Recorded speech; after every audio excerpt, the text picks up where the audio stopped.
Oui, Et je commence par te saluer et te remercier d'être là et de si bien accomplir ton travail de technicien. Là. Merci à Daniel Rabinovitch. Merci, merci. Nous étions arrivés juste au bas de la page 124. Nous allions donc commencer la page 125, mais avant de passer à la page 125, je relis cette page 124. Vous voudrez bien m'excuser, mais vous verrez en le faisant que c'est nécessaire. Je la relis en partie, pas en entier, mais je crois que c'est nécessaire parce que cette page-là, page 124, contient, pour ainsi dire, le plan des pages que nous allons lire ensuite. C'est comme une table des matières de la suite, comme une page, c'est vraiment une page charnière dans notre gros travail de lecture et de relecture. Il n'y a pas moyen de faire autrement. Page charnière, voici la charnière en 5 moments. En 5 moments que j'appuierai chaque fois sur le texte, bien sûr. Si Daniel veut bien nous l'afficher, ce serait encore mieux. Vous ne la voyez pas? Pour le moment, non. Alors, il y a un petit souci. Alors, j'ai partagé l'écran pourtant. je ne vois plus rien. Une petite seconde. Je vais voir. Voyez, oui, oui, je la voyais. Ah oui? Ah d'accord. Je ne vois plus rien. Je vais la rechercher, une petite seconde. Pourvu qu'on me voit, c'est le principal. Attends, 2 minutes que je regarde parce que ça ne va pas là. Putain. J'espère. Et moi, je ne vois plus rien. Est-ce qu'on m'entend? Oui, oui, oui, une petite Oui. seconde. Alors, on peut y aller, hein? Mais oui. Le spectacle est accessoire. Donc, je suis à la page 124 et je vais lire à partir de la ligne 9. Bien, moi ici. En rappelant le tout début de la page quand même, où nous avons 2 fois le mot néant. À la première ligne figure le mot néant et il revient à la 4e ligne. S'il revient, c'est que l'évidence y tient. Vous la voyez? Oui. Donc, Moi, je vois la page, oui. Moi, je ne vois plus rien. Elle a grandi. Un instant, je vais me remettre en contact parce que je ne vois plus rien. voilà. Oui, il faut voir quand même un peu. Voilà, c'est comme ça. Moi, je vois. Ah, Voilà, merci. bravo, Très bien. bravo. On l'a.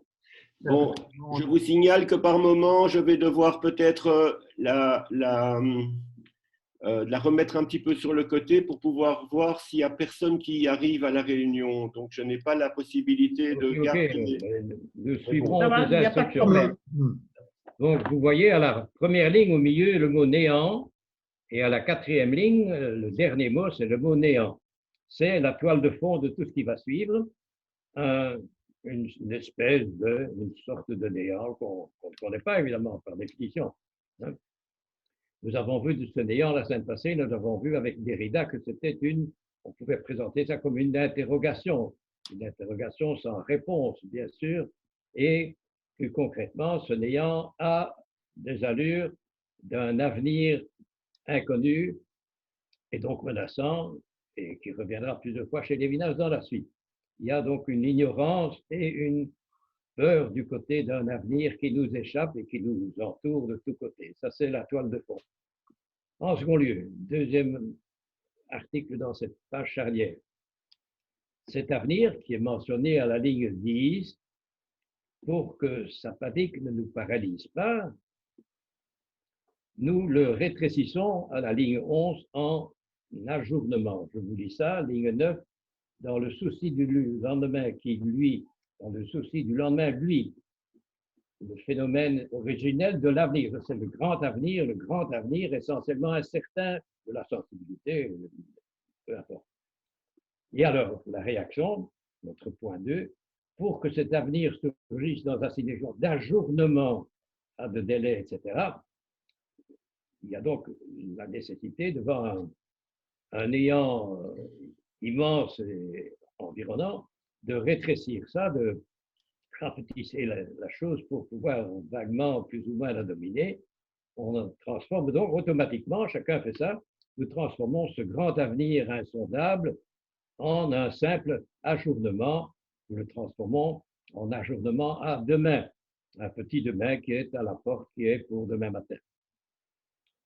Et ainsi, le grand impondérable paniquant devient chez nous un délai le mot figure à la ligne, à quelle ligne? Vers la ligne, voilà, je ne trouve pas la ligne pour le moment, mais vous en faites pas, il y est. Ajournement et délai, ah oui, le mot délai est à la ligne 12 exactement. Ça, c'était le deuxième point, donc le rétrécissement du grand avenir au petit avenir de demain qui est plus maniable, qu'on peut affronter avec, on va le voir, c'est le troisième point, devant ce simple demain tout proche, grâce à cette proximité, ce rapetissement, apparaît le travail, à la ligne 13, 12 et 13. Un travail, je lis, un travail maîtrisant l'incertitude de l'avenir. Je peux faire quelque chose. Je ne suis pas pieds et poings liés à la merci de ce qui va me tomber dessus. Je peux devancer les événements et agir sur eux. Grâce à ce travail, je peux m'assurer, ligne 14, je peux m'assurer d'une certaine indépendance économique, par exemple. La crainte de l'avenir est aussi la crainte de la nourriture, du pain quotidien. Eh bien, en travaillant, en devenant agriculteur, je peux acquérir une certaine indépendance, une certaine relative indépendance économique, c'est le mot de la ligne 14. Ça, c'était le troisième point. Après l'avenir inconnu du numéro 1, le petit demain du numéro 2, le troisième point qui était le travail, il y a le quatrième point dans cette page charnière où Lévinas constate que pour travailler utilement à ce demain, pour travailler tout court, pour travailler à ce petit demain qui exorcise le grand avenir, il faut, pour travailler utilement, il faut organiser ce travail. Ce qui prend du temps, le temps d'organiser, ce qui m'oblige à faire des prévisions, et je fais des prévisions, c'est toujours risqué et très difficile pour commencer. Il faut donc, pour que ce travail soit utile et organisé et efficace, il faut, ligne 15, pouvoir, je cite, je lis, pouvoir se recueillir et avoir des représentations, des idées sur ce qui va venir, avoir donc pouvoir se recueillir, dit la ligne 15, et avoir des représentations du travail à prester demain. C'était le quatrième point. Après le travail, les conditions de ce travail qui sont le temps d'y réfléchir à l'avance et de l'organiser. Cinquième point dans cette charnière, à la ligne 16-17, il est question de maison. Maison, c'est-à-dire que en mettant ce mot, la ligne 16, en écrivant ce mot, Lévinas annonce plusieurs pages qui vont suivre. Vous avez à la page 125, à la même hauteur, le sous-titre « La demeure », et ce sous-titre va commander plusieurs pages. La maison devient donc le thème principal des pages suivantes. Ça tombe bien, la maison, en cette période de confinement où nous sommes assignés à domicile, vouloir ou pas. Donc, Lévinas mentionne cette maison, il en précise déjà la caractéristique principale, c'est la ligne 26, ligne 20-26, je vous dis ça parce que ça en vaut la peine. Il s'agit de la maison L, ligne 20. Elle se produit dans la douceur ou la chaleur de l'intimité. La maison. C'est caractéristique. Elle, toujours la maison, se produit dans la douceur ou la chaleur de l'intimité, ce qui n'est pas un état d'âme subjectif, ce n'est pas une impression superficielle, mais c'est un événement, c'est un grand mot chez Lévinas. C'est un événement, c'est une bombe, c'est une explosion, c'est une secousse, c'est un tremblement de terre. Cette douceur, cette chaleur de l'intimité sont un événement bouleversant, un événement, dit la ligne 21, un événement dans l'écuménisme, dans l'organisation de l'être, l'organisation à la fois de l'être humain qui le vit et de son environnement qui fait surgir et qui va fondamentalement changer à partir de cette maison. Ligne 23, de par sa structure intentionnelle, de par ce qu'on y cherche, la douceur vient à l'être séparé, donc à moi, à partir d'autrui. À partir autrui, et nous allons voir cet autrui, c'est madame. Autrui qui se révèle, révèle avec majuscule, c'est un mot typique chez Lévinas, c'est l'apparition de l'événement du visage, c'est une révélation. Autrui, donc. La douceur vient grâce à autrui, dit la ligne 23-24. Autrui qui, fin de la ligne 24. Autrui qui se révèle ici précisément, et de par son intérêt, non point comme un choc, comme un coup qui fait mal, comme un choc négateur du moi, une mise à sa place, mon petit moi prétentieux, non, pas du tout. Autrui qui se révèle non point comme un choc négateur du moi, mais comme le phénomène originel, fort ces mots-là, comme le phénomène autrui, c'est le phénomène originel de la douceur. Suivent 5 lignes que nous avons sautées, qui s'adressent à Hegel et aux Hegeliens pour les remettre à leur place. Et nous avons repris le texte à la fin de la ligne 31, l'accueil du visage. On va voir cette douceur et cette chaleur annoncée à la ligne 20 va se focaliser, se centrer à partir du visage. L'accueil du visage. Dans ce cas-là, il y a accueil. L'accueil du visage, ligne 21. Accueil d'emblée pacifique et répondant au désir inextinguible de l'infini, dont la guerre elle-même n'est qu'une possibilité dans une opération, se produit. Donc l'accueil du visage se produit d'une façon originelle, fondamentale, première, basique, tout ce que vous voulez, on ne peut pas dire plus fort. L'accueil se produit, l'accueil qui caractérise la maison et sa chaleur, l'accueil se produit, ligne 35, d'une façon originelle dans la douceur du visage féminin. Point. Laissons résonner cette proclamation sensationnelle. Excusez-moi, est-ce Visage. que féminin est, Pardon? excusez-moi, est-ce que féminin, c'est la femme ou c'est le principe du féminin? Qu'est-ce qu'il y a à dire? Féminin, c'est la femme ou le principe? Ou le principe du féminin? Je vais aller tout de suite mettre les pieds dans le plat et vous dire que c'est sa princesse.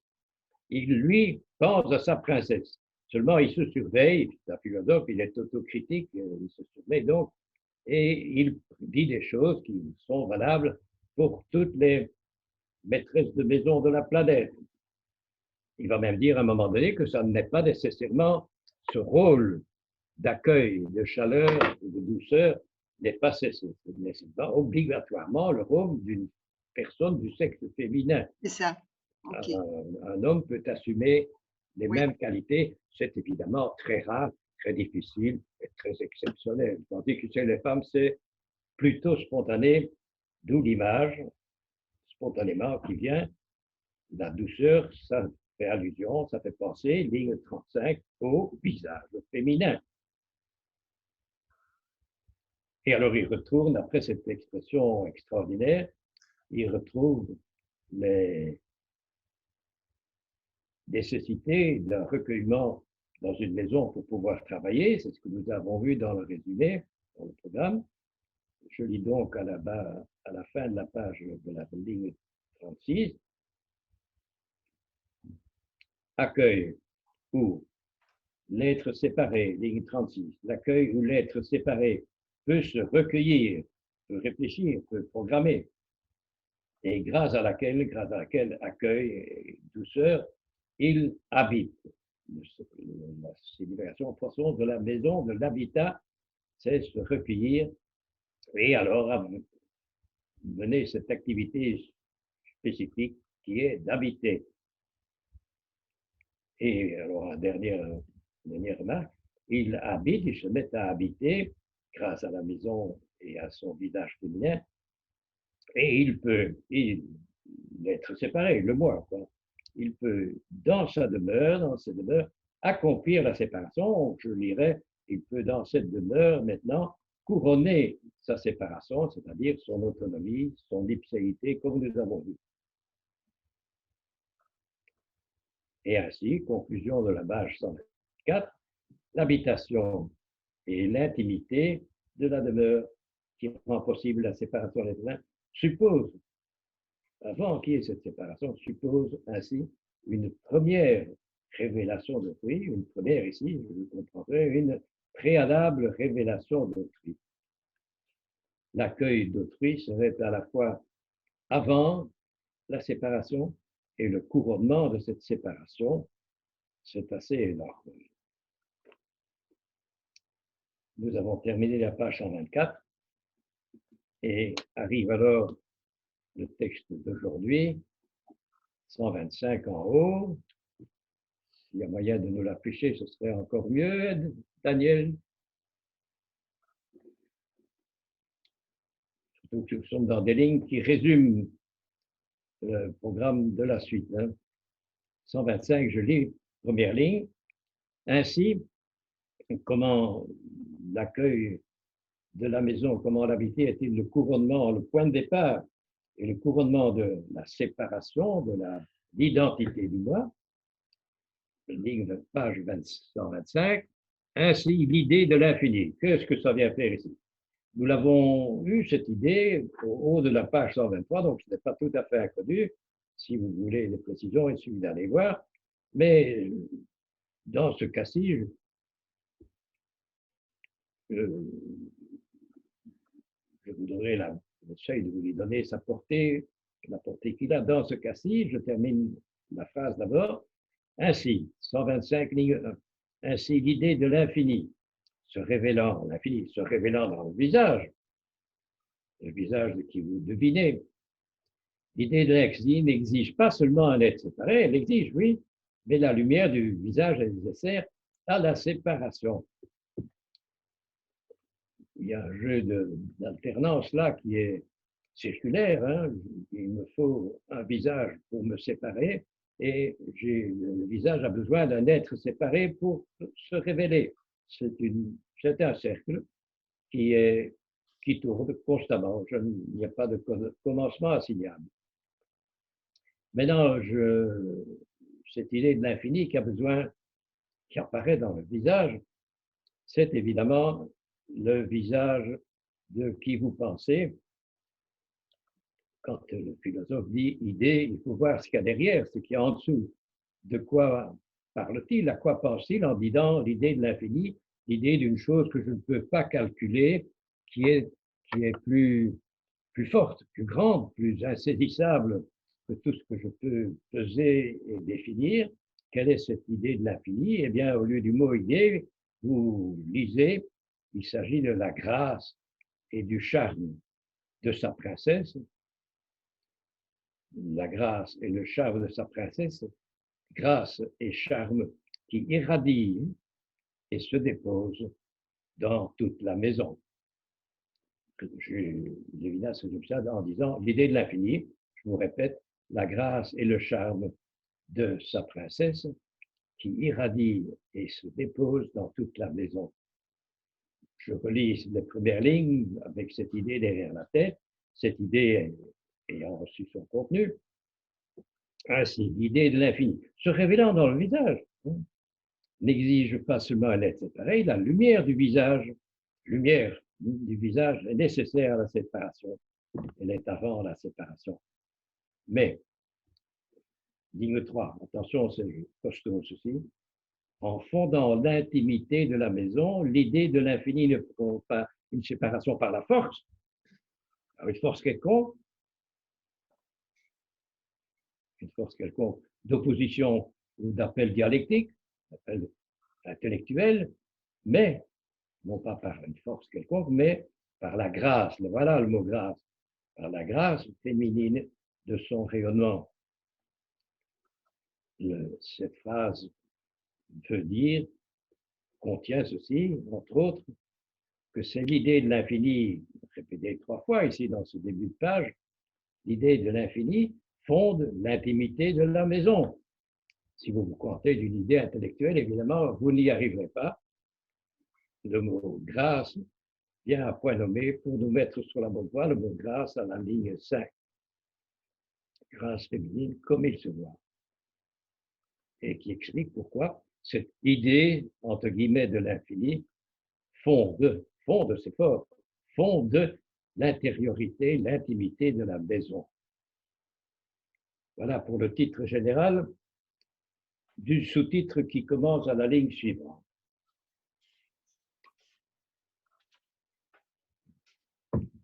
La demeure. Est-ce que tout le monde voit la page?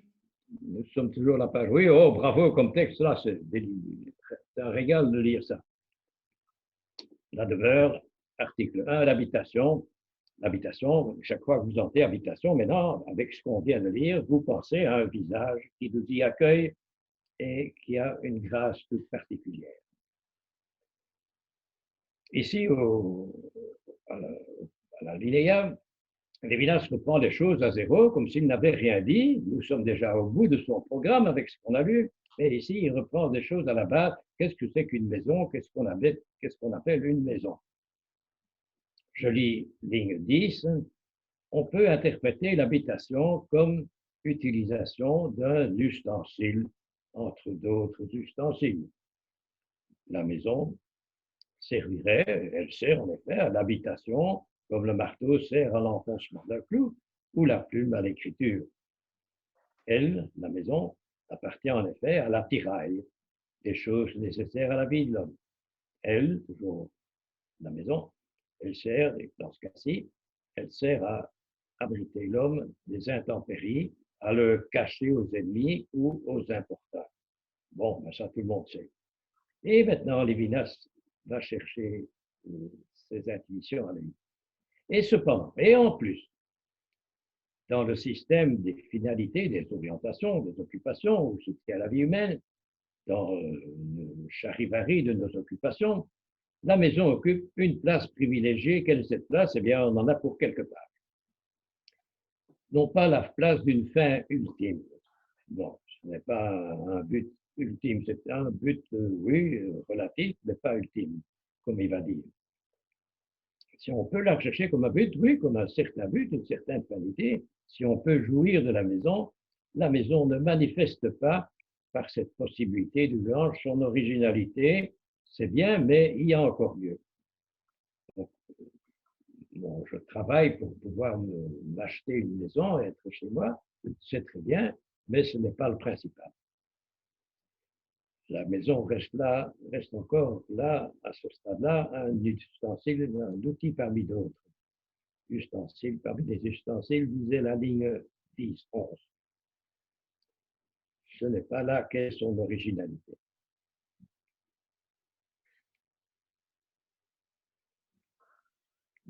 Car, ligne 20, tous les ustensiles, en dehors de leur utilité de moyen en vue des fins, comportent un intérêt immédiat. Je peux en effet me plaire à manier un outil. Il y a une jouissance à manier un outil. Il vient de parler du marteau qui enfonce un clou. C'est un plaisir de voir le clou s'enfoncer, comme vous savez, et comme il s'agit ici de Lévinas, pendant les 5 ans qu'il a été prisonnier en Allemagne, il a manié la hache, je l'allais dire tous les jours, comme bûcheron dans les forêts du pays de Hanovre. Il y a un plaisir à bien manipuler une cognée, et Lévinas sûrement y pense quand il pense outil. Lévinas a été, pendant 5 ans, était un ouvrier manuel, ne l'oublions pas. Le travail manuel, ça le connaît. Ce qu'il est dit, ligne 21, vous en avez un écho de cette expérience manuelle, ligne 21 à la fin, je peux en effet me plaire à manier un outil, c'est un plaisir, me plaire à travailler, à accomplir en usant les gestes qu'il faut, les gestes qui s'insèrent dans un système de finalité, mais dont la fin se situe plus loin que le plaisir et où la peine, que le plaisir ou la peine que procurent ces gestes isolés eux-mêmes. Il y a donc une double finalité dont il vient de parler. Il y a ce que je veux obtenir, je veux couper une bûche en deux, je veux enfoncer un clou, c'est une première finalité. Je veux avec ce clou associer 2 pages qui vont servir à deux planches qui vont servir à tout un jour, oui. Et il y a aussi la finalité plus immédiate du plaisir qu'il y a à bien manier un bon outil. C'est un plaisir en soi. Il y aura donc une double finalité. Il va nous dire avec la maison, c'est qu'encore autre chose.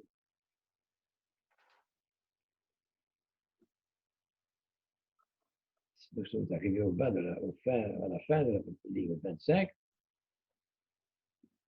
Je relis à partir de la ligne 24, qui parlait des gestes dont, au milieu de la ligne 24, dont la vie va plus loin, dont la fin, des gestes dont la fin va plus loin que le plaisir ou la peine procure ces gestes eux-mêmes, qui en tout cas, qui en effet, remplissent, nourrissent une vie. Bon, ça c'est pour tous les outils. Et maintenant, le rôle privilégié de la maison ne consiste pas à être la fin de l'activité humaine, mais, tenez-vous bien, consiste à être la condition, à en être la condition, à être la condition de l'activité humaine. Qu'est-ce que c'est qu'une maison? C'est la condition de toute activité humaine. Ça va loin, ce genre de choses. La maison n'est pas la fin de l'activité humaine, comme chaque fois que je fais quelque chose, c'est pour une fin, c'est pour obtenir un résultat. Ici, la maison est avant la condition, le commencement de l'activité humaine. J'entends en écho, je vois ici un écho de ce que Lévinas a reçu, a appris chez Husserl.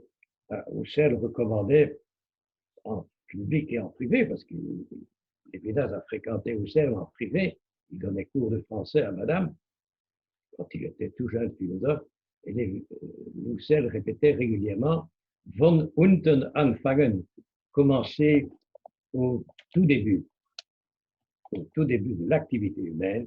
Avant l'activité humaine, il y a sa condition qui est l'habitat, la maison. Ligne 34, le recueillement nécessaire. Alors, rappelez, le recueillement, c'était à la page précédente. On avait besoin, ligne 15 et 16, de recueillement, de réflexion pour programmer le travail de demain matin. Le recueillement nécessaire ici, ligne 29, le recueillement nécessaire pour que la nature puisse être représentée et travaillée, pour intervenir utilement dans ma situation, le recueillement nécessaire pour qu'elle se dessine, que la nature se dessine, prenne la forme comme monde, un monde qui ne soit plus chaotique, mais un monde habitable. Le monde est un terme déjà domestiqué. Nous sommes au stade 2, si vous vous rappelez les 4 stades. Le recueillement nécessaire pour que la nature, le chaos naturel devienne un monde habitable, ce recueillement s'accomplit, ligne 31, s'accomplit comme maison. L'homme se tient dans le monde. Donc, s'il y a un monde habitable autour de moi, s'il y a un monde maîtrisable, non plus une nature chaotique, mais un monde, l'homme se tient dans le monde, un monde comme venu vers lui à partir du domaine privé. Le monde extérieur vient à nous à partir d'un domaine privé, d'un chez-soi, où il peut à tout moment se retirer. Recueillement premier, condition de l'apparition d'un monde organisé et habitable. C'est à partir que les choses se passent, notre façonnement de la nature en monde organisé se fait à partir, ligne 32, et je souligne à partir, qui va revenir plusieurs fois, l'expression à partir. Le monde me vient, j'ai affaire à un monde à partir du domaine privé, à partir de l'habitat. Il ne vient pas, donc l'homme ne vient pas, ligne 33. Je ne viens pas, l'homme ne vient pas d'un espace sidéral, ce n'est pas un ange tombé sur terre, ce n'est pas un ange déchu. L'homme ne vient pas au monde à partir d'un espace intersidéral où il se posséderait déjà en entier, où il serait une âme pensante et suffisante, non. Un monde, un sidéral à partir duquel il aurait à tout moment à recommencer un périlleuse atterrissage. Non, il ne s'y trouve pas non plus dans ce monde brutalement jeté ou délaissé, l'un ni l'autre, donc ce n'est pas une chute dangereuse et problématique, et ce n'est pas non plus un atterrissage brutal où il se trouve tout seul sur une planète désolée. Ceci est une allusion très forte à Heidegger.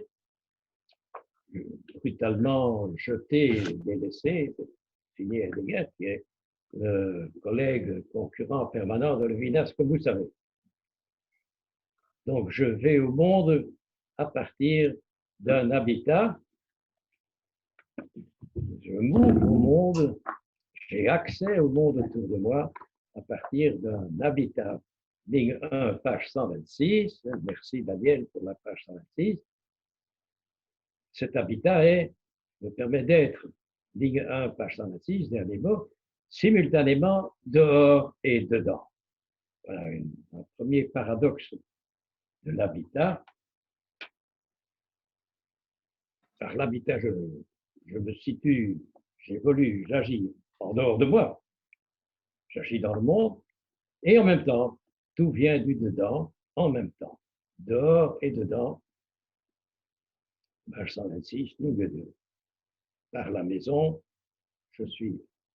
j'habite à la fois dehors et j'évolue et j'habite très fort dedans. Même expression, il est à la fois dehors et dedans, c'est-à-dire je suis à la fois hors de moi et au dedans de moi. Je vais au dehors à partir d'une intimité. À partir d'une extrême intériorité, je vais vers l'extériorité. Il va au dehors à partir, une expression à partir qui va dire avant, ce qui est avant, à partir d'une intimité, celle de la maison bien sûr. Et d'autre part, cette intimité s'ouvre.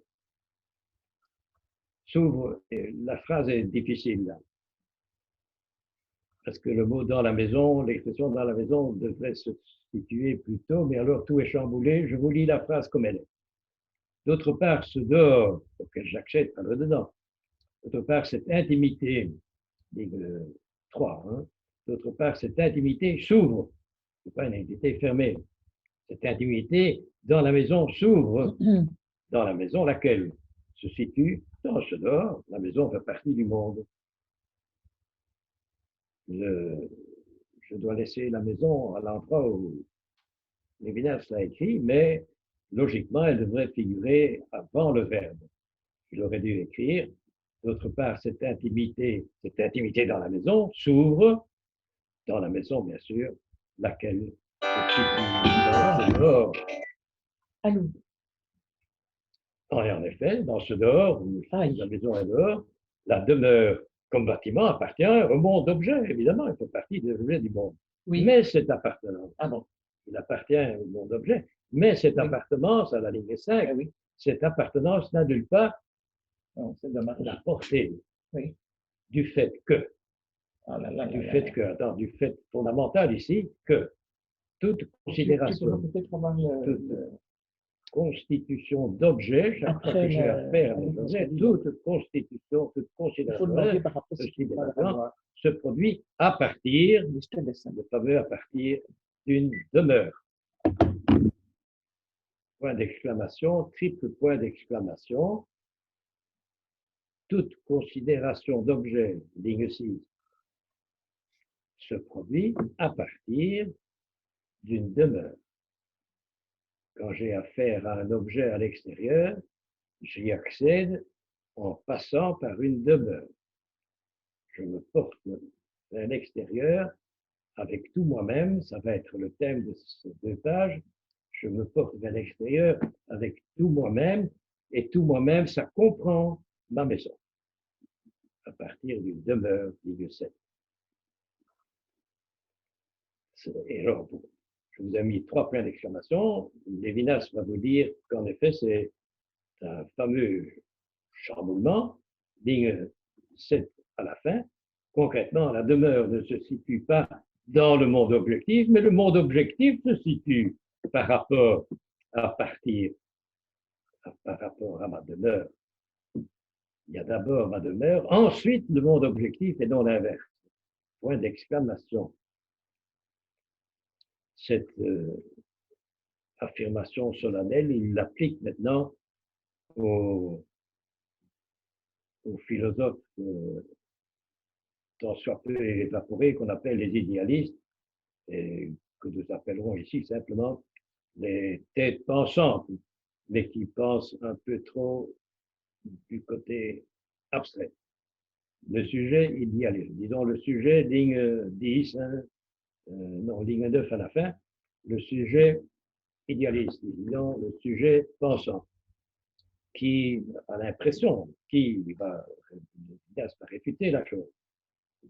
Le sujet idéaliste, l'âme pensante, qui constitue a priori un objet, et même le lieu où il se trouve, non, non, non, non, non, ne le constitue pas, c'est faux.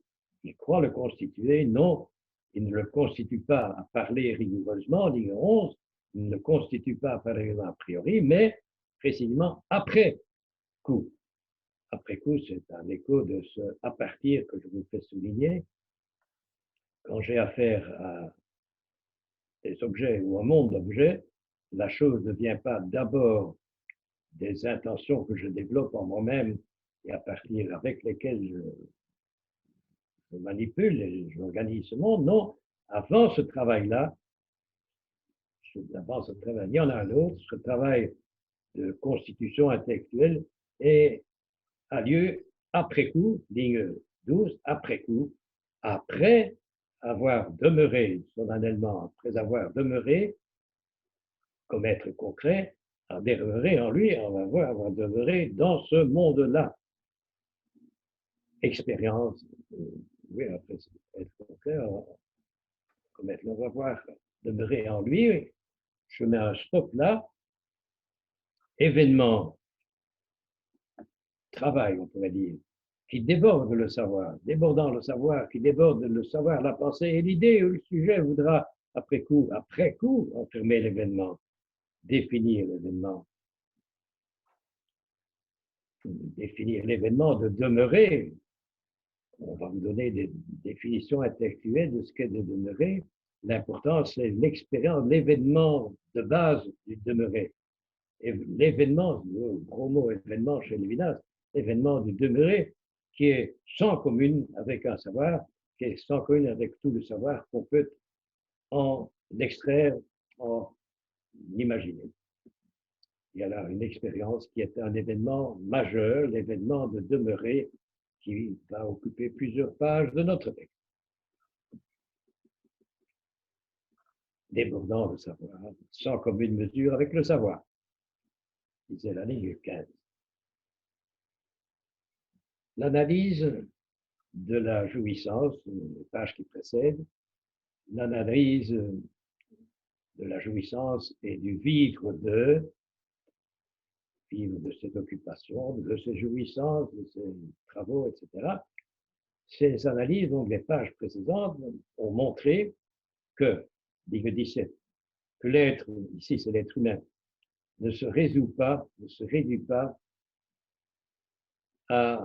en événement empirique, qui veut dire ici, en événements prévisibles, en événements qui sont déjà sur papier et formulés, ne se réduit pas en événements prévisibles et en pensée qui reflètent ces pseudo-événements ou qui les visent intentionnellement et qui les visent à partir de soi, non.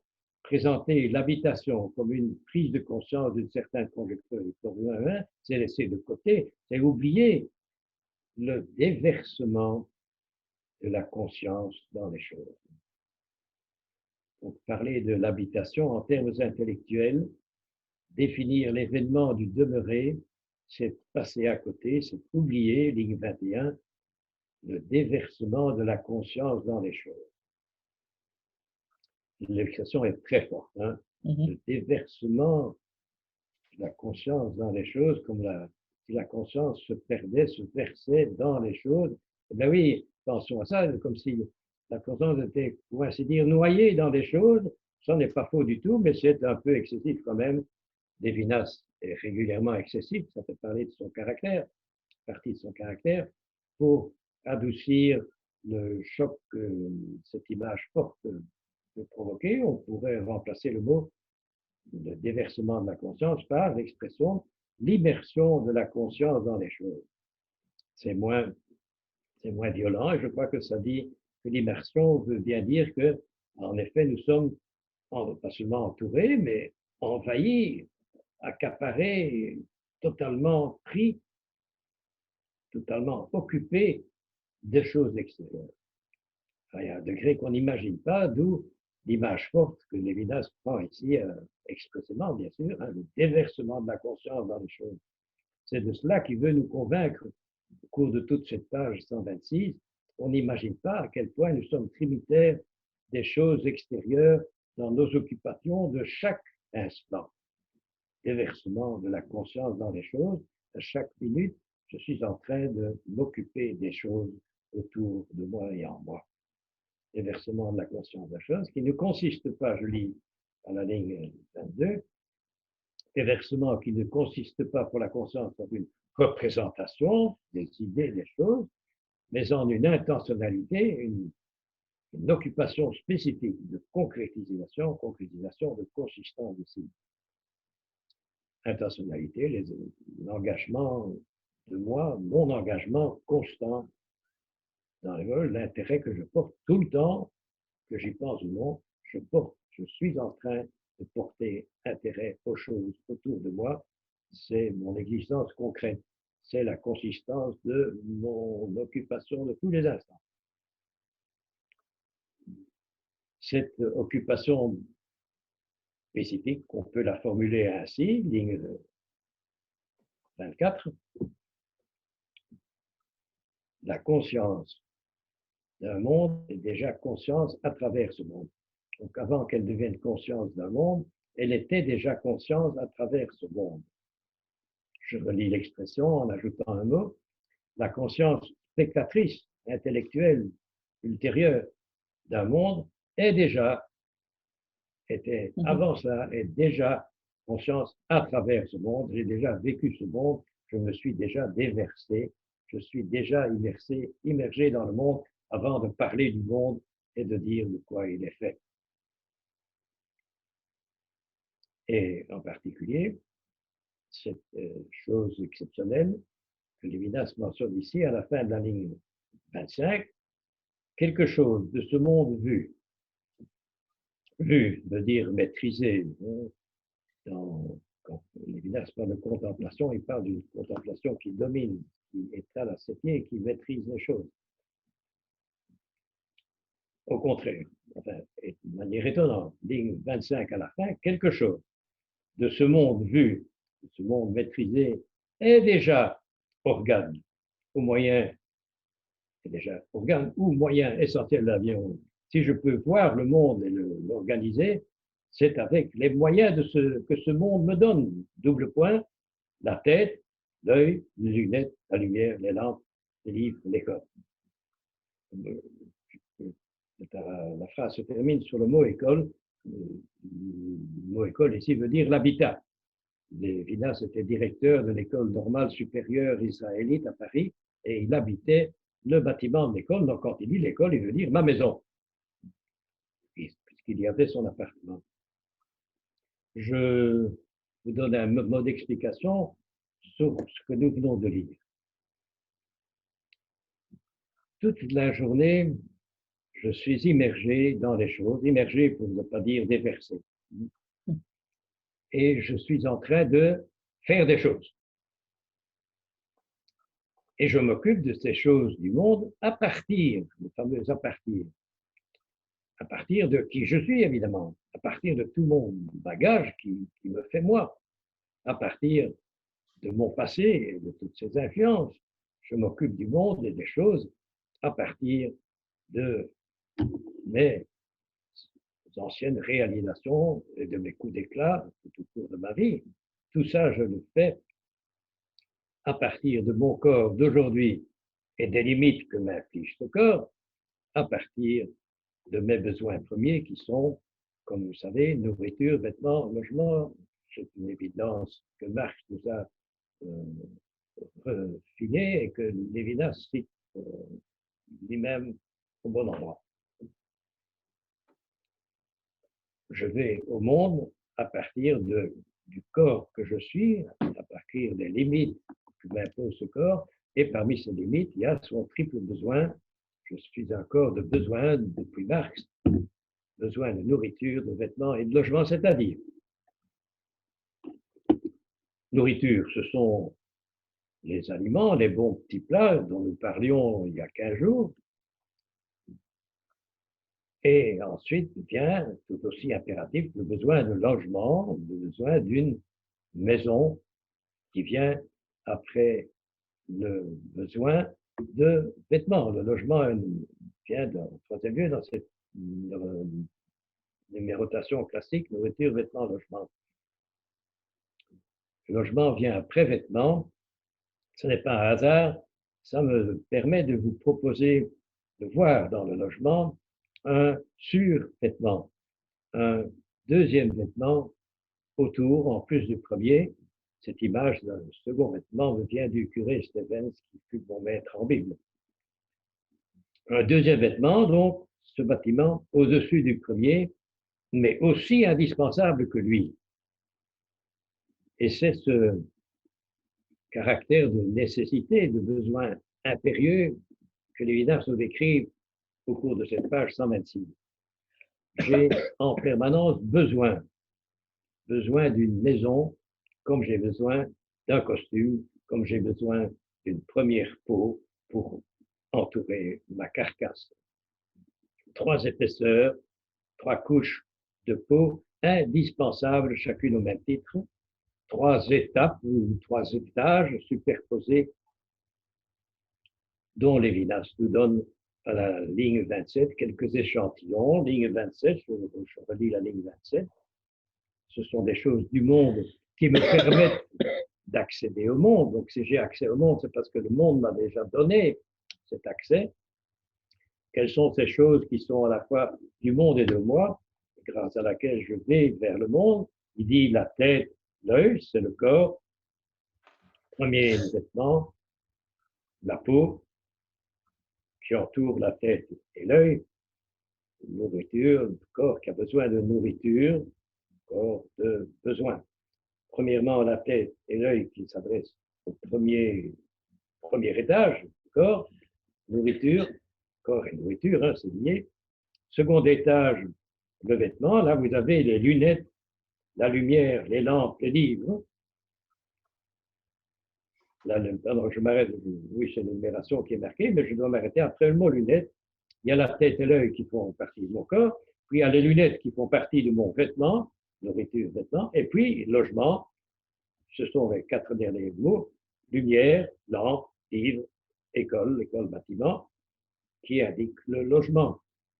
Les 3 étages sont énumérés ici, 3 étages des choses qui me constituent et qui sont en même temps des éléments du monde.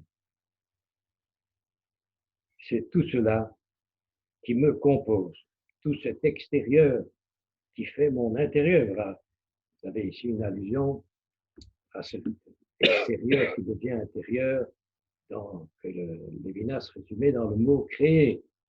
Créer d'extériorité qui produit une intériorité. Paradoxe incompréhensible, mais que nous vivons tout le temps. Je viens de l'extérieur et avec cet extérieur, je deviens moi.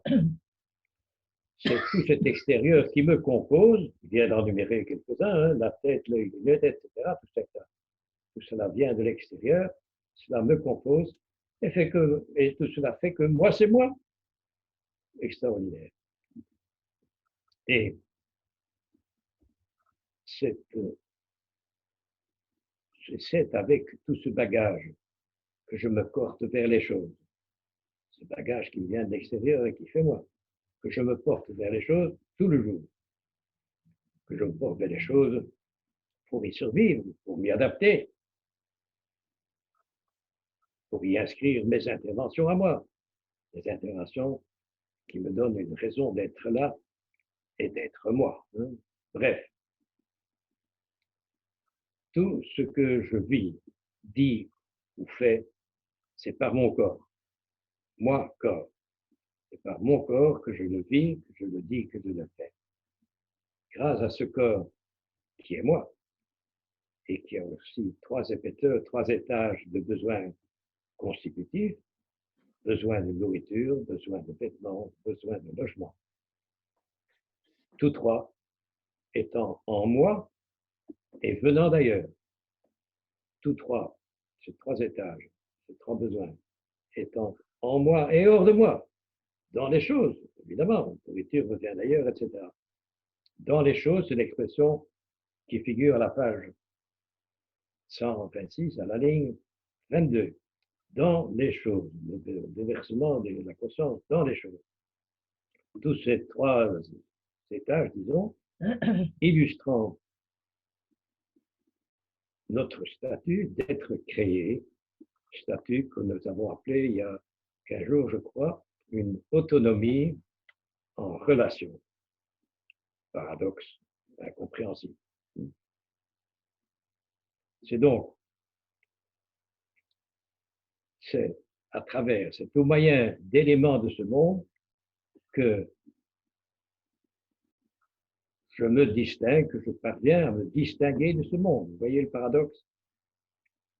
C'est au moyen des éléments de ce monde que je peux prendre du recul par rapport à ce monde. Mieux, c'est au moyen d'éléments de ce monde que je peux me séparer, la fameuse séparation qui fait mon moi, que je peux me séparer de ce monde et me prétendre moi, l'ipséité, mon identité. Ceci rejoint ceux qui sont habitués, ce qu'on avait appelé à un moment donné une industrie de transformation, dont nous avons parlé donc déjà dit. Je suis une industrie qui transforme l'extérieur en intérieur de manière tout à fait paradoxale. Et je m'arrête sur cette expression pour souffler 5 minutes avec la permission de notre opérateur Daniel. Merci à lui. À la ligne 23, 22 exactement. Merci Daniel pour cette belle page bien grande, bien lisible. J'y vais donc avec votre permission. Nous avons vu qu'une des particularités de notre rapport au monde, c'est que c'est avec les éléments, certains éléments du monde que nous allons vers le monde et que nous prenons nos distances par rapport à ce monde.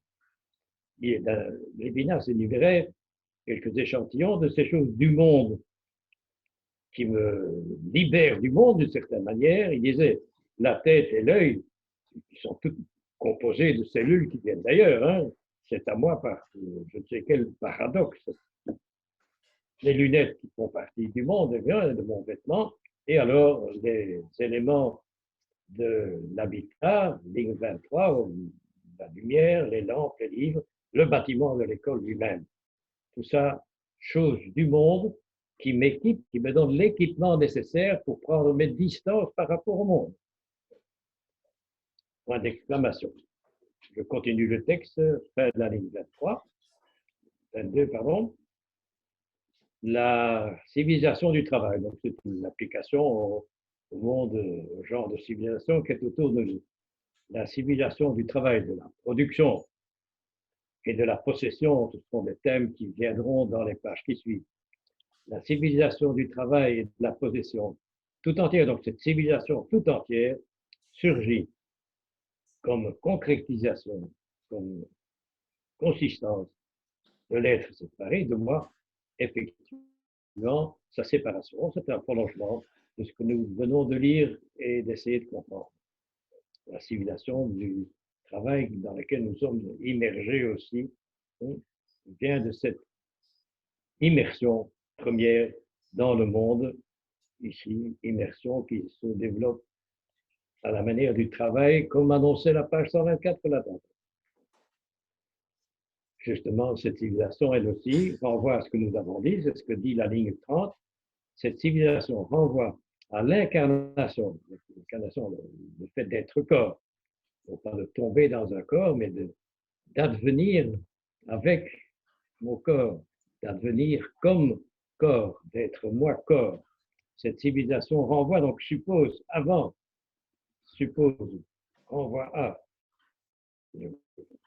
au corps de la conscience qui est corps, renvoie à l'incarnation de la conscience et à l'habitation, renvoie à notre civilisation, renvoie, ne le dit pas, c'est caché, mais le philosophe est là pour détecter ce préalable inaperçu qui est avant, qui est à partir. Cette civilisation, ligne 30, renvoie à l'incarnation de la conscience et à l'habitation, renvoie à l'existence à partir de l'intimité d'une maison qui en est la concrétisation première, qui en est l'actualisation première, l'actualisation de base. Tout rapport aux objets, disait le texte, il y a quelques lignes, tout rapport aux objets passe par la maison. Ici, tout rapport au monde en général et à ceux de notre civilisation en particulier commence par cette concrétisation de base qu'est l'intimité d'une maison, que nous explorons encore deux pages et le poteau rose apparaîtra un peu de passage. La notion même d'un sujet idéaliste, d'un sujet purement pensé, purement pensant, la notion même d'un sujet idéaliste est issue d'une méconnaissance, d'un oubli, de ce débordement de la concrétisation, débordement dans les choses. Le mot débordement ici fait écho au mot déversement de la ligne 21. Il y avait ligne 21, on y a assez insisté, déversement, l'immersion de la conscience dans les choses. Ici, vous avez le débordement, ligne 33, le débordement de la concrétisation, du passage par et dans les choses. Concrétisation physique, bien sûr, grâce à mon corps physique, tous les éléments du monde qui me permettent d'être séparé par rapport à mon, par rapport à ce monde. Pour la ligne 34 continue sur cette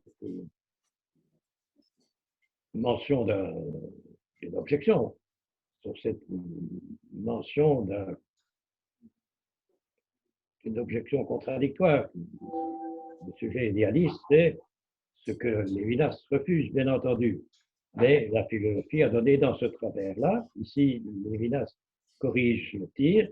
Le sujet idéaliste, disait-il, à la ligne 33, est basé sur une méconnaissance de ce débordement dans les choses. Le pourçoit du sujet, le 34 maintenant, le pourçoit du sujet.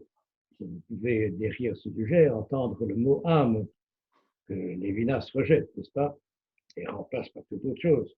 Le pourçoit de l'âme, le pourçoit du sujet, se posait, chez ce philosophe-là, se posait dans une espèce d'éther intellectuel, irréel, et sa position, sa maison, n'ajoutait rien à cette représentation de soi par soi qui englobait cette position, qui englobait cette maison. Donc la maison était englobée sans qu'elle soit mentionnée, sans qu'on y fasse attention. Elle était escamotée, pour dire vulgairement. Le sujet pensant fonctionnait comme s'il ne fonctionnait pas à partir d'une maison. Lévinas tire la sonnette d'alarme, il dit non, non, il n'y a pas de pensée, et pensée il y a bien sûr, il n'y a pas de pensée si elle ne passe pas d'abord par la maison, si elle ne vient pas à partir, le fameux à partir de cet avant qu'est la maison qui fait partie de mon corps, hein, qui est le troisième étage de mon corps, qui est moi. À la ligne 36, au milieu, je m'arrête et je vous propose de sauter cette ligne qui ont leur valeur, bien entendu. Ce n'est pas un rejet, mais c'est pour vous éviter des complications supplémentaires. C'est par pitié pour nos pauvres ménages qui ont déjà bien travaillé ce matin. Je saute donc de la ligne 36, page 126, à la page 127. Si Daniel veut bien faire le nécessaire, ce serait formidable. À la page 107, à la ligne 3. Page 127, ligne 3, je lis. Lévinas redit la même chose, il redit autrement ce qu'il vient de nous dire. Je lis. Le sujet pensant, bien sûr. Ici, Lévinas s'appelle le sujet contemplant un monde. Il y a un fumet péjoratif dans cette expression de contempler chez Lévinas. Contempler, c'est faire semblant d'être le maître à partir de son balcon, balcon d'où le monde, devant lequel le monde et les autres s'étalent à mes pieds. Il y a une espèce d'orgueil dans la contemplation, l'orgueil de la pensée qui pense tout, à la Hegel et à la manière d'autres. Donc, quand vous avez contemplé chez Lévinas, il s'agit d'une pensée qui est dominatrice, qui est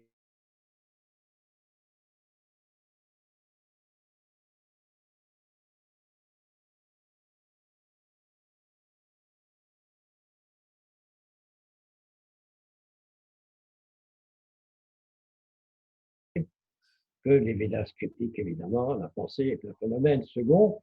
Il n'arrête pas de nous le dire au cours de ses pages. Le sujet, ligne 3, page 127, enfin, le sujet contemplant un monde, étalant à ses pieds un monde, suppose, voilà, l'événement de la demeure, le fameux événement, la surprise de la demeure. L'événement est toujours marqué de surprise et d'étonnement et donc de sens. Le sujet pensant, dominant, suppose l'événement de la demeure, suppose la retraite à partir des éléments, à partir du dehors, c'est-à-dire à partir de la jouissance immédiate, qui déjà s'inquiète du lendemain et de tas d'autres choses du dehors, suppose le recueillement, le sujet contemplant, dominant, soi-disant, suppose le préalable du, ligne 6, du recueillement dans l'intimité de la maison. Conclusion qui rappelle ce qui précède. Sans oublier que cette maison est évidemment ouverte sur l'extérieur, l'extérieur dont elle fait partie elle-même, extérieur, alors que c'était la condition de mon intériorité, de ma séparation privée.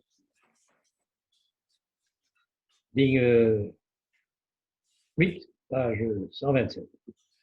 L'isolement, il vient de parler de l'intimité de la maison. Ici, il emploie le mot isolement et bientôt le mot recueillement que nous avons déjà rencontré, recueillement pour réfléchir à ce qu'on va faire demain matin. L'isolement de la maison qui fait partie du monde est en même temps une manière de me retirer du monde, paradoxe courant. L'isolement de la maison, la ligne 8, l'isolement de la maison ne suscite pas magiquement, ne provoque pas chimiquement le recueillement. C'est pas parce qu'il y a une maison que je me mets à me recueillir et à réfléchir, non. Ne suscite pas magiquement le recueillement ni la subjectivité humaine. Donc, Lévinas aurait pu ajouter un petit mot là. Ne suscite pas magiquement, ne provoque pas chimiquement le recueillement et la subjectivité humaine. Non, il faut inverser les termes. Fameux exercice d'assoupissement ce matin, hein, inverser les termes. Là, tantôt, c'était le monde qui précédait le monde qui supposait la maison, les objets qui supposaient la maison. Ici, vous avez la même chose. La maison suppose le recueillement, le besoin de recueillement pour travailler utilement à demain. Page 124. Il faut donc dire la ligne 10, il faut inverser nos termes, les termes habituels. Recueillement privé, recueillement en moi, qui est œuvre de la séparation, œuvre de moi-même séparé, se concrétise comme existant dans une demeure et comme existence économique, une demeure et nourriture, vêtements sont tous trois des éléments de l'économie de l'ordre, ce qu'on appelle l'ordre des richesses et en premier lieu des nourritures de la planète. Donc, fermement, dans la ligne du déversement de la conscience dans les choses, de la page précédente, Lévinas nous replonge dans les nécessités extérieures sans lesquelles je ne serais pas là. Le recueillement se concrétise comme existant dans une demeure. Tout de suite, le recueillement a besoin d'une demeure. pour pouvoir se recueillir. Et c'est ce besoin de se recueillir qui fait surgir, qui fait que nous inventons la maison. Il va nous dire dans la phrase suivante,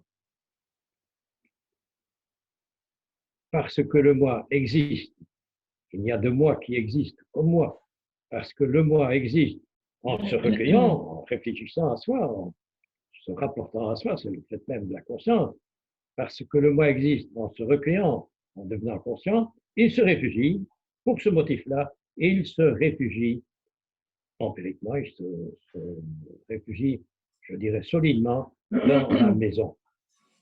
Il se construit une maison pour lui protéger son propre recueillement dont il a un besoin premier. C'est ce besoin qui est premier. Besoin de recueillement, dont nous avons vu l'apparition depuis la page 124. Recueillement pour organiser mes travaux qui doivent assurer mon avenir. Mon avenir est ma survie tout simplement comme moi séparé. Immersion de la conscience dans les choses. L'inversion ici, il annonçait à la ligne 10, ce n'est pas la maison qui permet le recueillement, c'est le recueillement qui suscite la maison, qui fait que j'ai l'idée, le besoin de me construire une maison protectrice comme deuxième élément au-dessus du premier. Nous étions arrivés à la ligne 15, page 127. La ligne 14 se terminait en disant une demeure à partir de ce recueillement. C'est bien ce qu'il voulait dire. Ensuite, on passe à autre chose. Il aurait pu y avoir un paragraphe là. Remarque supplémentaire de Lévinas, ligne 15, mais il y a encore un aspect qui va nous y ajouter, mais la concrétisation, l'actualisation, la mise en œuvre, la concrétisation donc, de la conscience dans et par une maison, la concrétisation ne reflète pas seulement la possibilité qu'elle concrétise pour en expliciter les articulations enveloppées, il veut dire la maison n'est pas seulement ce qu'elle est, ce que j'y mets d'avance, ce qu'on peut y dire d'avance, ce qui est analytiquement repérable dans cette maison, cette concrétisation. La phrase est alambiquée pour dire qu'il y a dans la maison des choses inattendues, que je n'y ai pas mises. La maison va servir à protéger mon recueillement, oui, mais ça, c'est prévu, c'est programmé, mais l'exécution maison, la construction, la découverte de la maison, je dis bien découverte de la maison, de ma maison, l'événement de cette maison est riche de tas de possibilités que je n'ai pas prévues, qui ne sont pas programmable à l'avance. Justement, la maison va devenir l'événement de la maison, c'est-à-dire la surprise de ce que je n'attendais pas.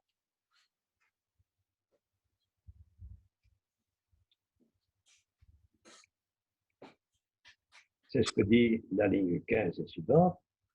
L'intériorité, le moi, l'ipséité, l'identité, l'intériorité, accompli concrètement par la maison, réalisé, accompli par la maison, accompli donc le passage à l'acte, l'énergie du recueillement à travers la demeure ouvre.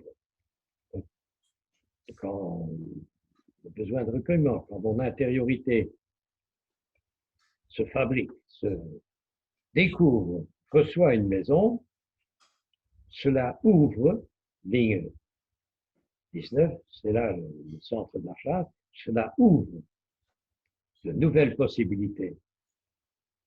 C'est texte-là qu'il faut retenir. Il y a du neuf, de l'inattendu qui va surgir comme un événement. L'apparition de la maison ouvre, ligne 19, de nouvelles possibilités, possibilités nombreuses, nouvelles que la possibilité du simple recueillement ne contenait pas analytiquement, mais qui, essentielle à son énergie, ne se manifeste que quand elle se déploie. Il faut habiter une maison pour faire la découverte de l'événement qu'est cette maison, pour vivre ce qu'elle m'apporte et non pas pour l'imaginer à l'avance et alors rester fermé, enfermé, ou non pas ouvert, enfermé dans mes prévisions, dans mes petits calculs mesquins. Ici, la maison, une des propriétés de la maison est de nous ouvrir à de nouvelles possibilités, ligne 19, de s'ouvrir à de nouvelles possibilités.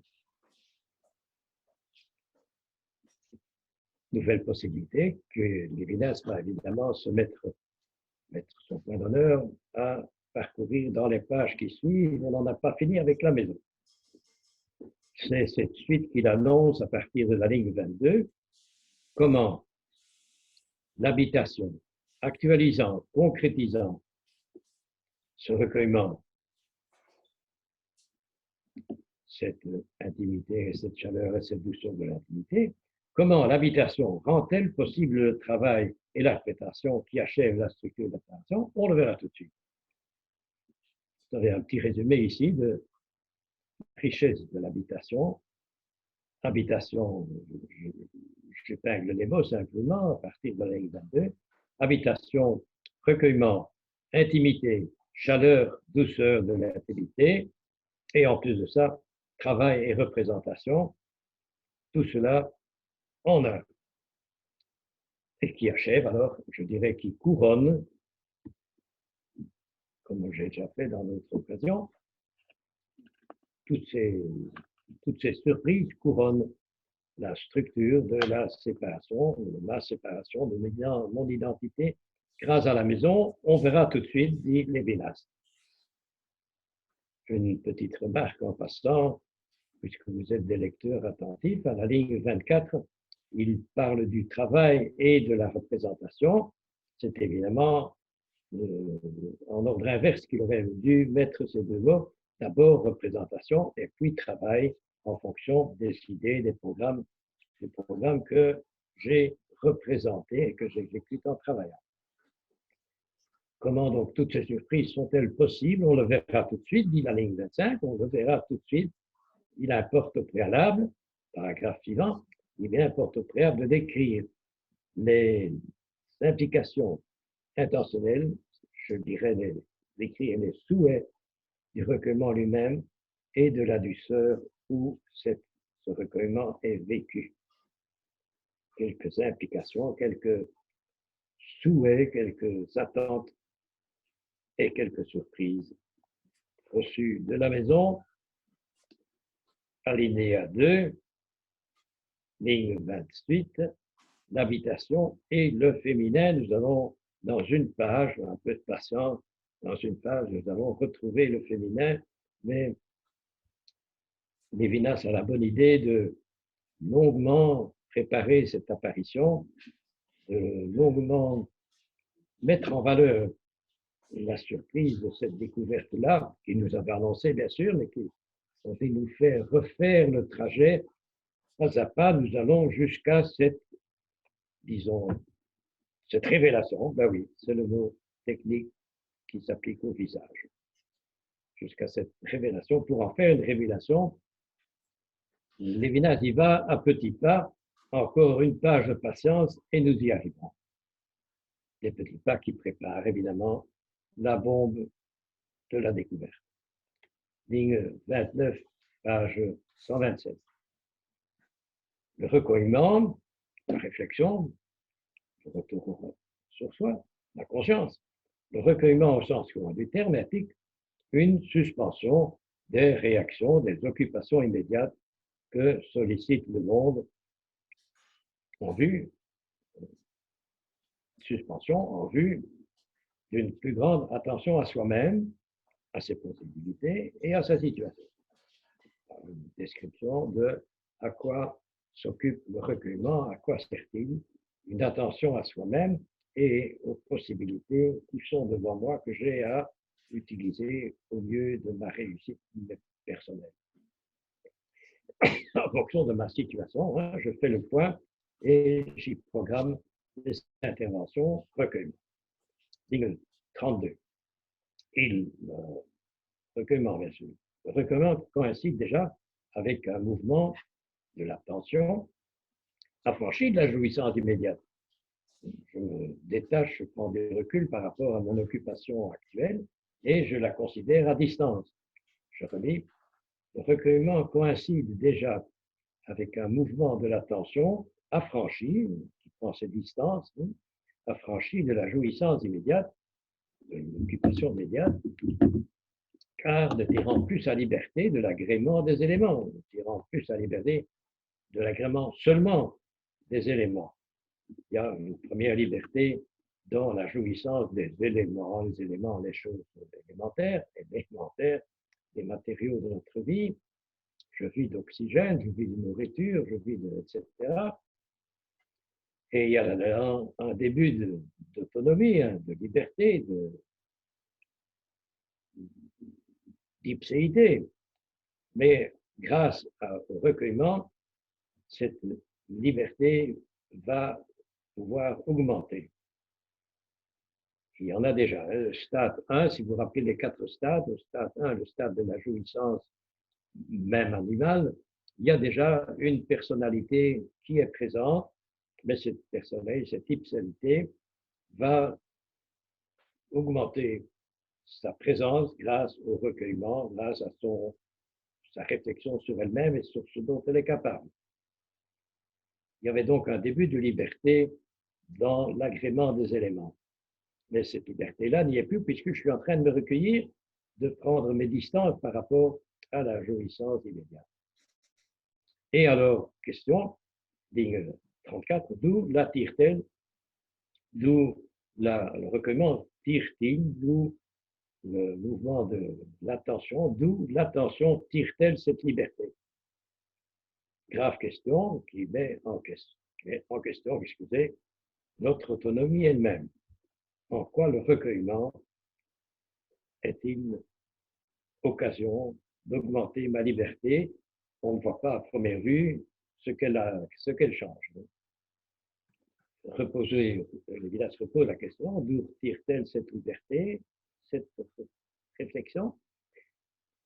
Question, comment une réflexion totale, enfin aussi totale que possible, comment une réflexion radicale, disons, serait-elle une réflexion philosophique, pour tout dire, comment une réflexion radicale serait-elle permise à un être qui ne devient jamais le fait nu d'exister et dont l'existence est vie, c'est-à-dire vie de quelque chose?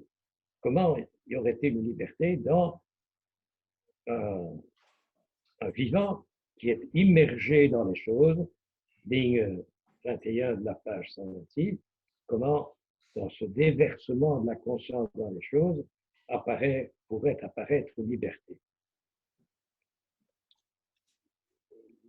Tout le bas de la page 127 repose cette question, d'où tire-t-elle cette liberté, à ligne 34? Comment une simple réflexion serait-elle permise à un être qui ne devient jamais le fait nu d'exister, d'être une substance pensante en dehors du monde? Non, dont l'existence est vie, c'est-à-dire nourriture, vêtements, logement, c'est-à-dire vie de quelque chose, de toutes sortes de beaucoup de choses. Dernière manière de poser la question, comment au sein d'une vie qui est vie de choses extérieures, qui jouit d'éléments extérieurs et qui se préoccupe, qui est accaparé par, qui se préoccupe de surmonter l'insécurité de la jouissance, se produirait une distance de la vie. Nous passons à la page 128, si Daniel veut bien. Comment immerger dans le monde, préoccupé, à la dernière ligne, page 127, préoccupé de surmonter mon insécurité, tout à fait accaparé par mon travail et les nécessités du gouvernement, comment se produirait une distance, dans une ligne 1, 128, comment se produirait une distance? Je suis immergé. D'où vient la distance? d'où viendrait la distance, d'où viendrait ma séparation. Hein, si je pose la question de base, d'où viendrait que moi, c'est moi? D'où viendrait la liberté? Rappelez-vous la définition que Naber donnait de la liberté, la causalité du moi. Je suis entièrement immergé dans les choses, d'où viendrait une causalité à partir de moi? D'où viendrait cette distance?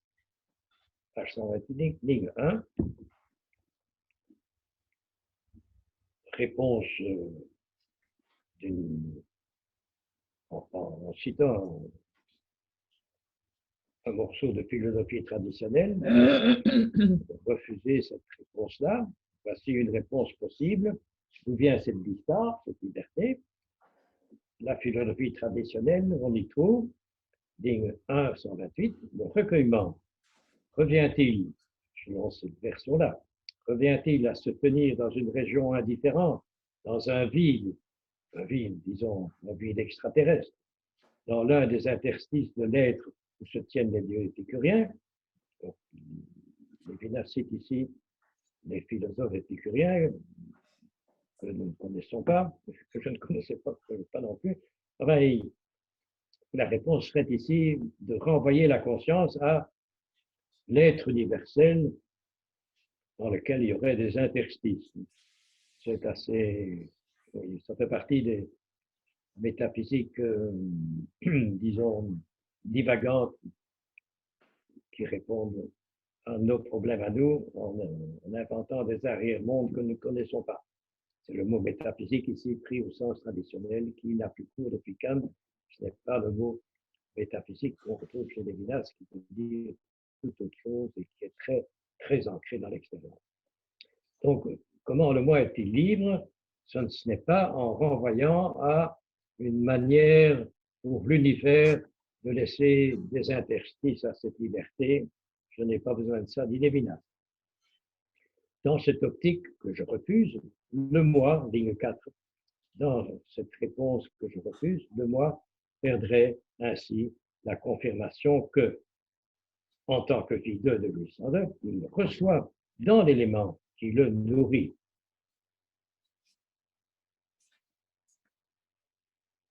C'est évidemment l'âme pensante qui est dans le collimateur ici.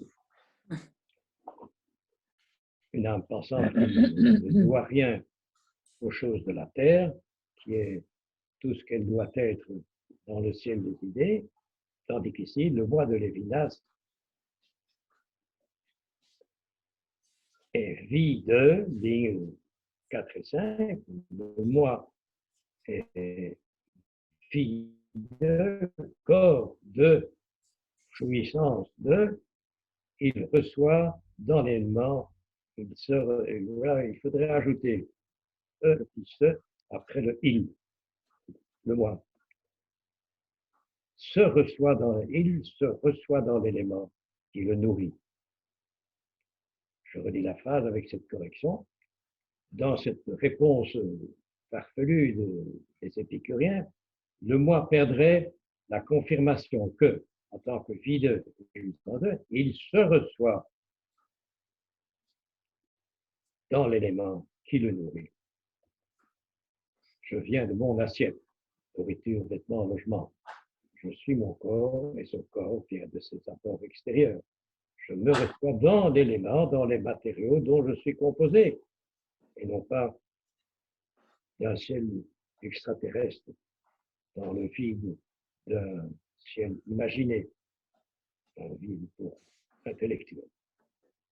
Donc, il reçoit, le moi reçoit, se reçoit, le 5, se reçoit dans l'élément qui le nourrit. Et en même temps, sans recevoir cette confirmation d'ailleurs, le fameux paradoxe de l'être créé, il vient d'ailleurs et il est autre que cet ailleurs, autonomie, tout à fait autonomie, mais en relation. Il est constitué de relations et malgré ça, et grâce à ces relations, il devient moi autonome. Il devient libre. Ça, c'est le statut du corps humain pour Lévinas. Il vient de l'extérieur et avec cet extérieur, il fait de l'intérieur. C'est ce que vous appelez l'Atlanto. une industrie de transformation tout à fait paradoxale. Voilà ce qu'il donc Lévinas oppose à la métaphysique des épicuriens et il oppose l'expérience quotidienne, permanente de la vie corporelle que je mène, de la jouissance qui est la mienne avec, dans et par mon corps que je suis, le corps que je suis. Et alors il trouve ici le joint, c'est la phrase principale de tout ce chapitre qui commence à la ligne 6 et ça va être l'événement de la maison qui va assurer cette liberté dont il vient d'entrevoir la possibilité. Lévinas vient de rappeler que le moi se reçoit de l'extérieur, se reçoit dans l'élément qui le nourrit, à moins que, ligne 6, à moins que, il faut un don. Il faut donc, il est donc possible, dans la ligne de ce paradoxe d'un moi qui se reçoit de l'élément, à moins que, donc il se pourrait que, la question était d'où viendrait la liberté. Ici vient l'événement qui rend cette liberté possible, cette liberté, cette distance, je dis ligne 6 à la fin, à moins que, ça c'est Lévinas évidemment, à moins que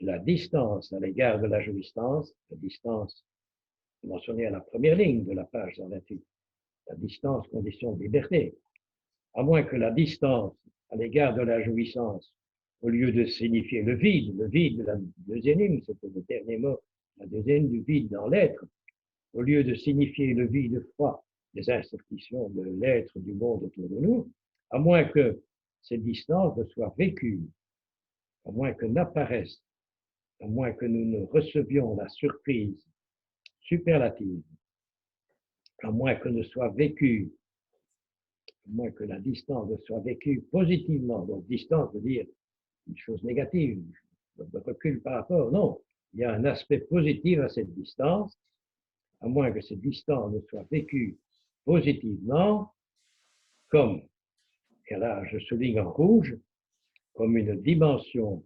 d'intériorité à partir de la familiarité intime où plonge la vie, il veut dire la familiarité, celle de la maison, bien entendu. Je vous propose de souligner cette ligne 9 en rouge, c'est comme le sous-titre de ces de toutes ces pages que nous lisons ce matin, mais il faut bien comprendre le mot dimension, évidemment, dimension d'intériorité. De quoi s'agit-il? Quelle est la surprise du jour qui va assurer ma liberté? C'est l'expérience de l'habitat, l'expérience d'une familiarité qu'on ne trouve que la familiarité qui caractérise l'habitat. Les deux sont liés chez Lévinas, l'un c'est l'autre. Vécu comme une dimension d'intériorité. Au mot de dimension d'intériorité, disait d'une dimension de chaleur intérieure. Une distance vécue, je paraphrase la ligne 9, soulignée en rouge, à moins que cette distance soit vécue comme le sentiment d'être tout à coup bien dans ma peau, en entrant dans la maison, le sentiment d'y être bien mieux dans ma peau que d'habitude, le sentiment, c'est l'expérience d'être délicieusement chez moi, dans cette chaude immersion.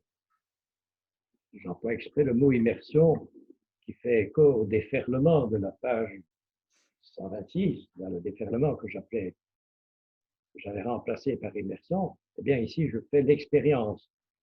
Et voilà ma liberté, l'expérience d'être chez moi, dans cette chaude immersion, l'expérience d'un bien-être envahissant. C'est cela que je mets dans la dimension de chaleur intérieure, incomparable. Intériorité, chaleur, à partir, le fameux partir, chaleur intérieure, à partir de la familiarité où plonge la vie, à partir de mon immersion dans les choses. Familiarité intime, ça veut dire familiarité habitée, familiarité propre à l'habitat, familiarité, il va nous dire dans quelques lignes, familiarité grâce à la présence de quelqu'un. Mais il ne dit pas encore 12 lignes de patience avant le poteau rose.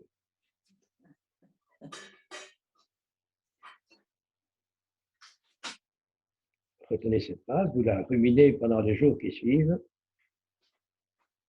La phrase de la ligne 9, une dimension d'intériorité, de chaleur à partir d'une familiarité intime.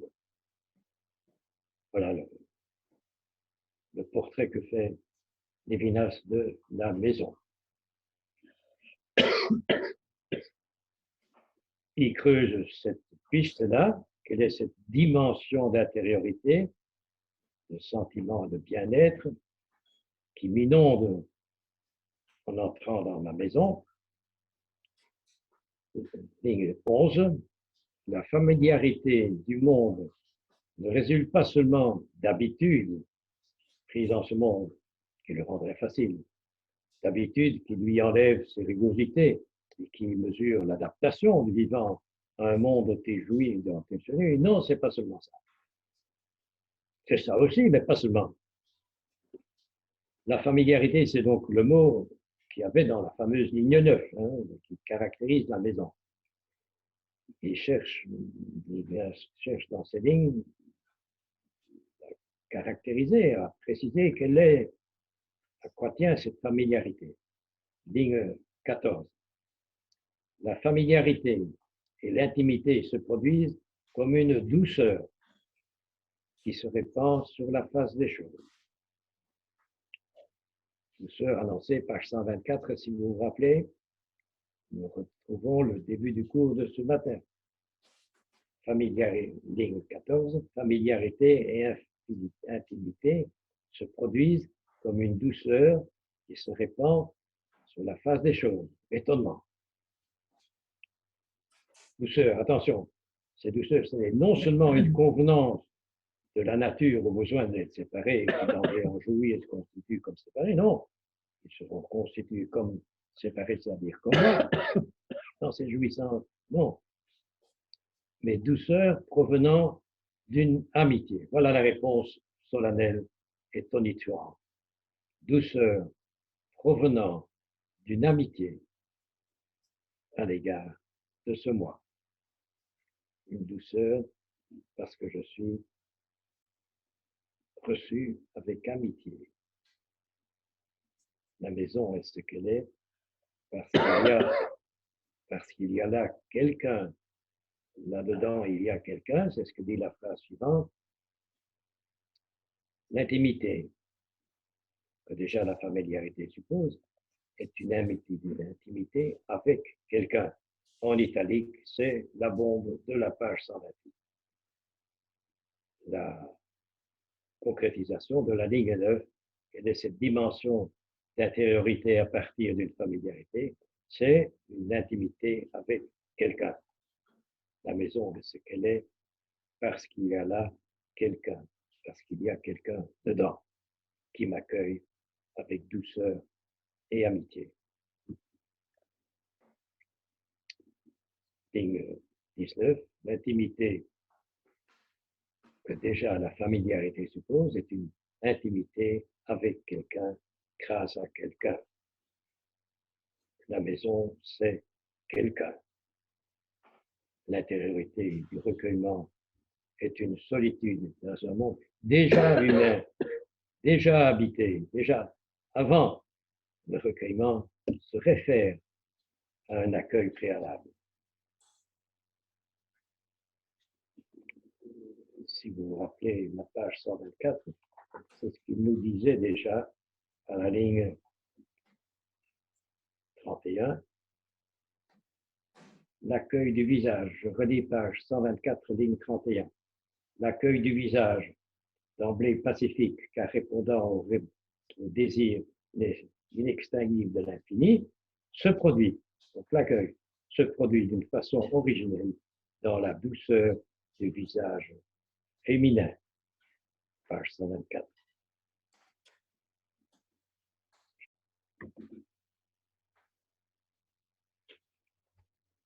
Et comment, ligne 23, page 128, après une réponse catégorique et renversante d'un côté, question, question, comment, ligne 23, comment la séparation, l'ipséité de la solitude, de la jouissance déjà, comment la séparation de la jouissance, comment l'intimité, la vie privée, peuvent-elles se produire en face d'autrui? Ce sont deux événements privés, solitude, intimité, c'est de moi à moi. Eh bien non, elles se produisent en face et grâce à autrui. Autrui, c'est de quelqu'un, 4 lignes plus haut, l'intimité avec quelqu'un comme condition de la douceur expérimentée. Pourquoi, comment est-il possible à dire qu'autrui, qui en général chez les Vinas fait une irruption forte, pour ne pas dire violente. Et ici, il s'agit de douceur. Et les Vinas me rappellent que chez lui, en effet, l'autrui est une irruption exigeante. Autrui me juge, autrui me somme de lui répondre. Grâce à cette apparition d'autrui, je deviens responsable. Donc c'est toute une aventure exigeante et dure et compromettante qui commence. Comment ici cet autrui serait-il alors à l'origine d'une expérience qui est toute de douceur dans l'intimité? Ligne 23, je relis, comment la séparation de la solitude privée, comment l'intimité privée peuvent-elles se produire, enfin, d'autrui, dans l'autrui fort, éruption faisant éruption, rappelle, la présence d'autrui n'est-elle pas déjà langage, donc sommation, langage et transcendance, extériorité et jugement, c'est compromettant cette présence d'autrui. Alors il va trouver une réponse extraordinaire, notre ami Lévinas, sur laquelle nous terminerons. Il faut. Comment est-il possible de rencontrer un autrui dans la douceur et non pas dans la sommation, la mise en question habituelle, Il faut, pour que l'intimité du recueillement puisse se produire dans l'écuménie, dans l'organisation de l'être moi-même, il faut que la présence d'autrui, il venait question, hein, ligne 24, comment devant autrui peut-il y avoir douceur? Eh bien, il faut que, ligne 27, il faut que la présence d'autrui se relève pas seulement dans le visage qui perce sa propre image plastique, comme d'habitude, mais il faut que la présence d'autrui se révèle simultanément avec le nom, se révèle dans sa retraite et son absence. Il faut que cette présence soit en même temps absente. Présence de mot figure à la ligne 27, absence c'est à la ligne 30. Il faut que cette présence d'autrui soit en même temps une absence d'autrui. Nouveau paradoxe. Il faut que cet autrui qui se révèle dans la maison, qui m'y accueille, soit en même temps absent. Se retire, me laisse la place. Une présence tout à fait exceptionnelle. La présence de qui vous devinez, bien entendu. Il y a donc une présence qui se révèle 34 simultanément absence, 35, cette simultanéité, présence-absence, paradoxe incompréhensible, n'est pas une construction abstraite et dialectique à la manière de Hegel, mais c'est l'essence même de la discrétion. L'expérience même, si c'est l'expérience, on ne discute pas un fait. Cette simultanéité de la présence et de l'absence, c'est l'essence même, la caractéristique même, le propre de la discrétion. Ça va aller loin, ceci. Cette présence-absence concrétisée dans la discrétion.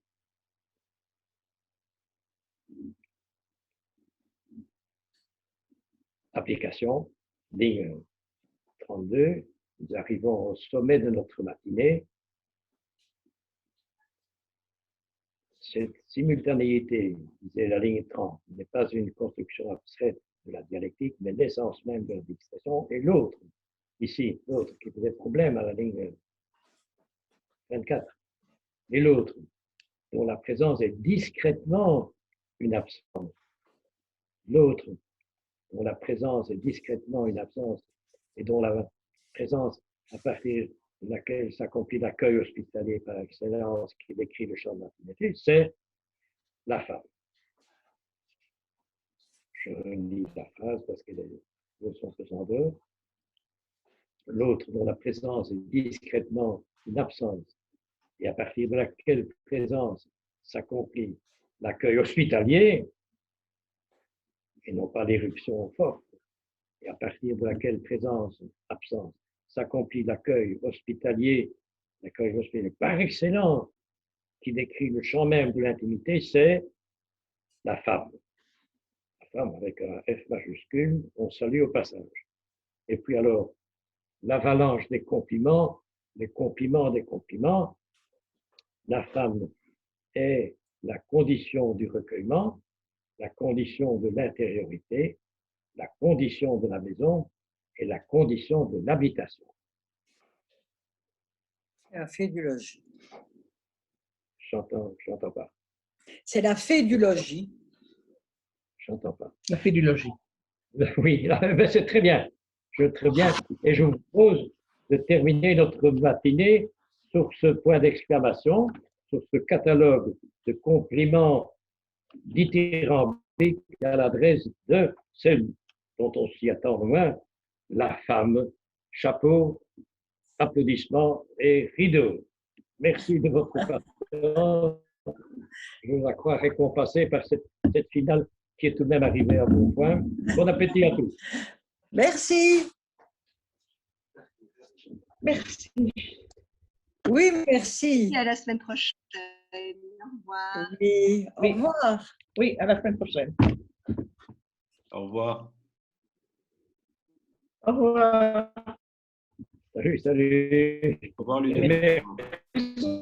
Merci à notre opérateur. Hein. Par la moindre bavure. Au revoir, Ludovic, à formidable. bientôt. Hein. Seul Ah ben. Il nous entend. Il nous entend.